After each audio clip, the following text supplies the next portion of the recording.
Alo, Olim aka, ukangiz uyiga tez yetib keling. U o'zini pichoqlab qo'yibdi.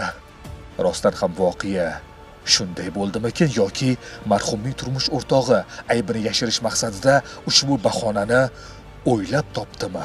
Ma'lum bo'lishicha, Toshkent viloyatining Bekobod tumanida ayol turmush o'rtog'ining bir necha yillik janjallariga nuqta qo'yish maqsadida uning hayotiga zomin bo'ldi.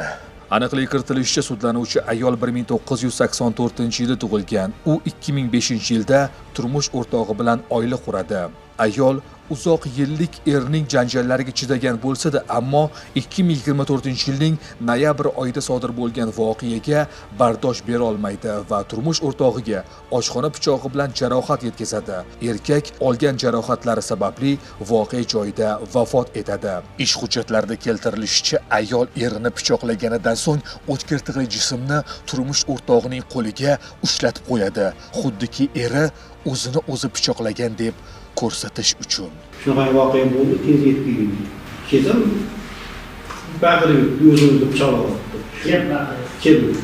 Ammo keyinchalik ayol eriga o'zi jarohat yetkazganini tan oladi va qilgan ishidan pushaymonligini bildiradi. Jinoyat ishlari bo'yicha Bekobod tuman sudida mazkur holat bo'yicha sud ishi ko'rib chiqildi. Sud hukm qildi. Sudlanuvchi O'zbekiston Respublikasi nomidan hukm. Sud hukmiga ko'ra sudlanuvchi ayol Jinoyat kodeksining 97-moddasi 1-qismi bilan aybli deb topilib, unga 6 yil 6 oy muddatga ozodlikdan mahrum qilish jazosi tayinlanadi. Biz bugungi lavhada ayolni eriga pichoq ko'targanini yoki bo'lmasam marhumni bir necha yil davomida turmush o'rtog'i bilan janjallashganini oqlamoqchi emasmiz. Unutmang, qarz ikki qo'ldan chiqadi. Bekoboddagi voqeada ham aslida shunday bo'ldi. Xulosa qiling.